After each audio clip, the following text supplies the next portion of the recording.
Alhamdulillah, biarpun kata orang nggak seberapa dan saya bukan seorang kata orang kuliahan atau sekolah yang tingkat tinggi, cuman karena dasar semangat dan hobinya tinggi, akhirnya sekarang berusaha bisalah buat kata orang ngempanin diri kita sendiri, buat keluarga.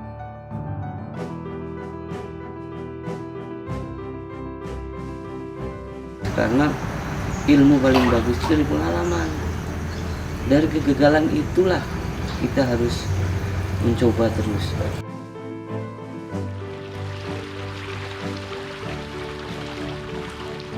Perkenalkan, nama saya Karyanto dari Jagakarsa.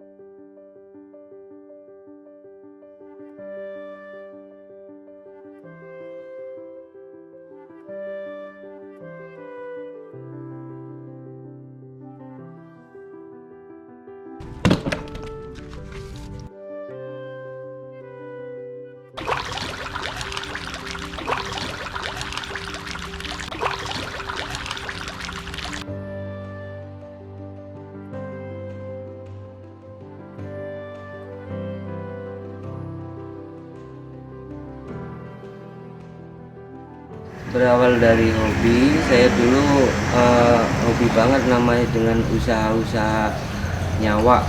Ya nggak buru, nggak ayam, nggak apa, saya seneng dan sampai saat ini saya malah justru hobi dengan lele. Nah, karena hobi itulah saya sampai sekarang saya terusin buat usaha di Lele Land.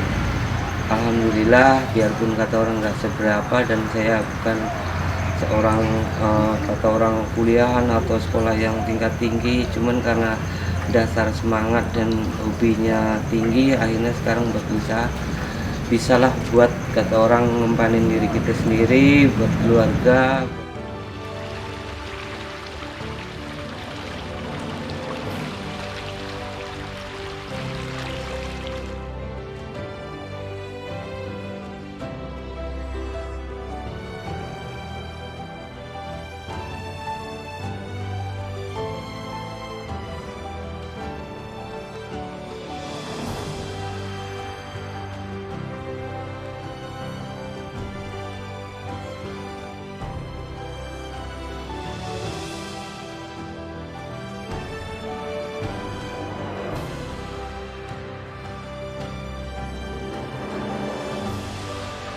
Memang dulu pertama saya datang ke sini ya susah karena kita orang dari kampung yang notabene itu semua serba dari kampungan bang sendiri istilahnya.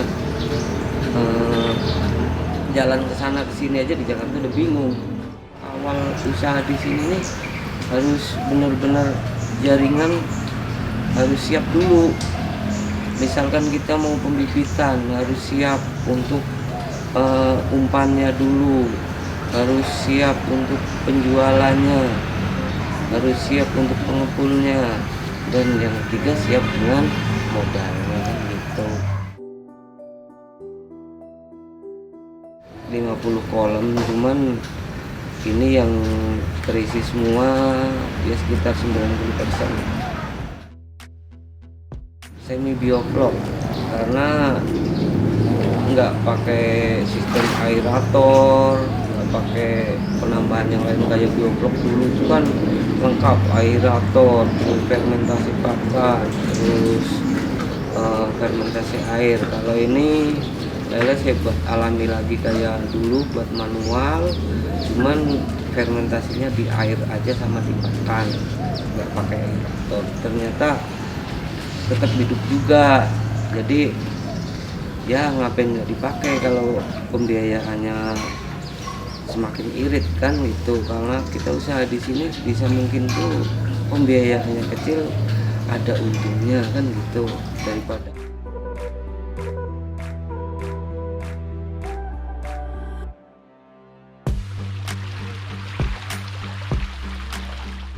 pemberian pakan pagi sore, pergantian air, buang endapan atau amoniak setiap pagi atau sore. Ganti air kita nggak perlu full satu kolam, kita per 30% air kita buang, nanti kita tambahkan lagi 30%. Itu rutin per seminggu. Jadi kita nggak full satu kolam diganti full, itu enggak. Kita buang sedikit-sedikit, tambahin sedikit biar airnya nggak boros, listriknya juga nggak boros.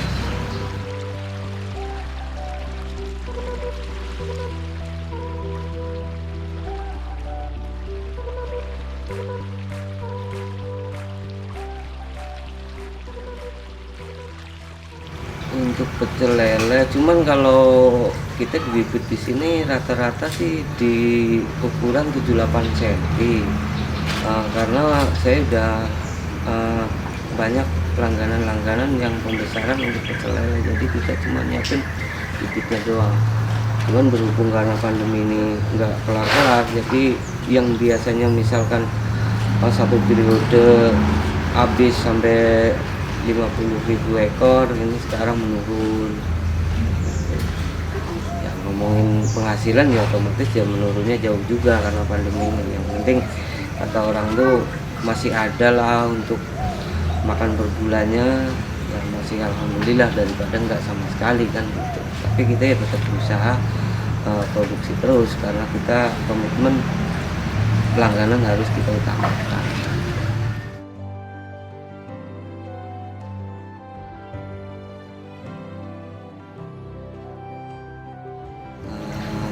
Kaum milenial yang pada nganggur sekarang, ya kalau mau belajar pembenihan lele ini nggak perlu bayar mahal-mahal, belajar aja. Kalau yang minat,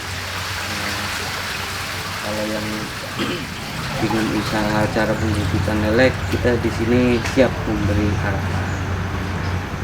Ya suka dukanya kita ya tetap adalah, cuma yang namanya usaha kita harus semangat.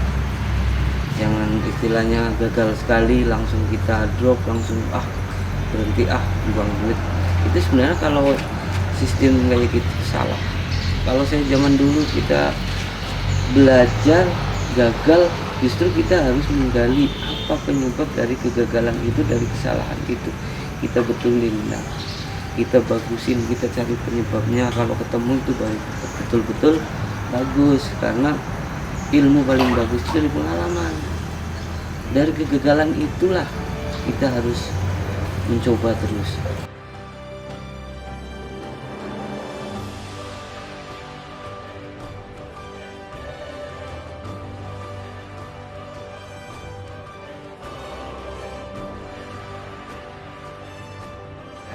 Mudah-mudahan bermanfaat bagi penonton yang minat dengan lele land atau lele Sangkuriang.